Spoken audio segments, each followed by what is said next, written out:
Sadar nggak sih, kalau ada orang ngomongin ekonomi bakal hancur, pasar saham bakal anjlok, kok kayaknya kedengeran lebih pinter gitu ya? Lebih meyakinkan, lebih intelek. Kenapa ya pesimisme itu punya daya tarik yang kuat banget? Nah, ini dia nih yang mau kita bongkar habis-habisan hari ini. Yo, selamat datang kembali di segmen KBM, kelas belajar mandiri. Kita masih ngelanjutin bedah buku legendaris The Psychology of Money. Kalau di bab sebelumnya kita udah ngomongin soal pentingnya sadar kita lagi main di lapangan yang beda-beda, hari ini siap-siap karena kita bakal masuk ke medan perang yang lebih dalam lagi, peperangan di dalam kepala kita sendiri. Bab 17, Rayuan Pesimisme. Langsung aja, kita sikat. Oke, jadi Morgan Housel, si penulis buku ini langsung nembak di awal. Pesimisme itu seksi. Ya, lu nggak salah dengar. Prediksi-prediksi kiamat, berita buruk, itu semua jauh lebih gampang nyuri perhatian kita dibanding berita baik. Tapi kenapa? Ternyata, ini bukan salah lu sepenuhnya bro. Ini ada hubungannya sama, settingan pabrik otak kita. Otak kita tuh dari zaman bahela emang udah diprogram buat lebih awas sama yang negatif-negatif. Dan ini bukan asal ngomong ya. Seorang pemenang Nobel, Daniel Kahneman, ngejelasinnya gini. Organisme yang nganggap ancaman itu lebih darurat daripada peluang, punya kesempatan lebih besar buat bertahan hidup dan berkembang biak. Biar gampang, bayangin aja gini deh. Nenek moyang kita dulu di hutan. Ada yang dengar suara kresek-kresek di semak-semak. Yang langsung mikir, wah macan, terus lari. Ya dia yang selamat. Coba kalau dia mikir, paling angin doang. Taunya beneran diterkam. Jadi ya wajar, otak kita tuh otomatis masuk mode survival. Ancaman dulu, baru peluang. Oke, itu alasan pertama. Alasan keduanya, nah ini soal drama versus proses. Cara berita buruk dan berita baik muncul ke permukaan itu beda banget. Gini, berita buruk itu kayak petir di siang bolong. Boom, krisis finansial, pasar saham anjlok seketika. Dramatis banget kan? Semua orang langsung ngeliatin. Sebaliknya, kemajuan itu kayak nonton cat kering. Lambat, diem-diem, ngebosenin. Gak ada kan headline berita heboh, pasar saham hari ini naik 0,1%. Selamat Anda sedikit lebih kaya. Ya, siapa yang mau baca kan? Nah, disinilah jebakannya. Orang-orang pesimis itu seringkali cuma ngelihat tren buruk yang lagi terjadi, terus mereka kayak ngambil penggaris, ditarik garis lurus ke bawah. Wah, kalau begini terus, kita semua bakal bangkrut. Tapi mereka lupa, hidup itu bukan garis lurus. Ada satu variabel super penting yang mereka sama sekali nggak perhitungkan.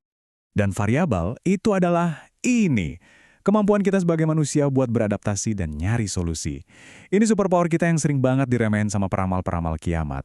Kalau ada masalah, manusia tuh gak diem aja tuh. Kita ngulik, kita cari cara, kita berinovasi.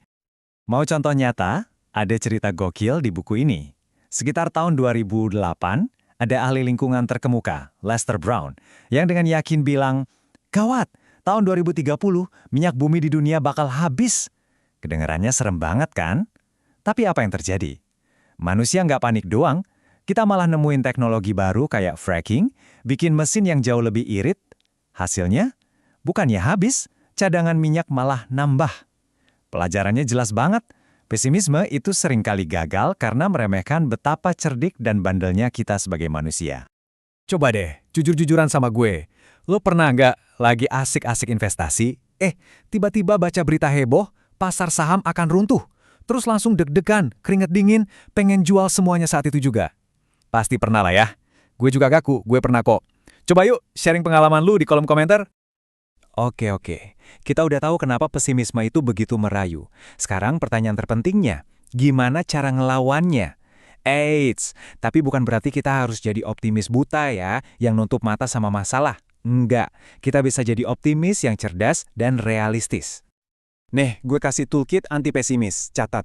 Pertama, tanemin di otak. Kemajuan itu kayak kura-kura, lambat tapi pasti.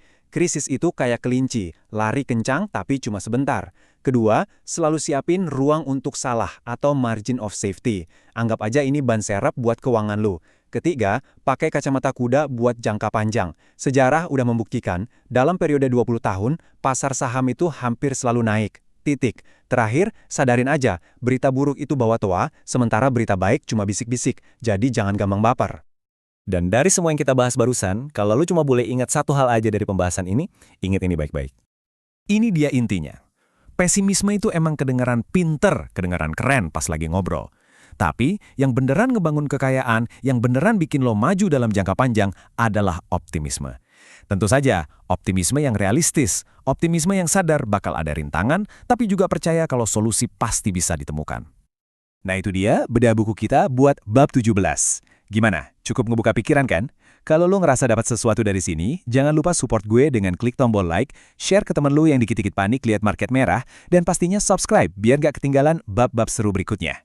Makasih banyak udah nyimak, kita ketemu lagi di KBM selanjutnya. Ciao!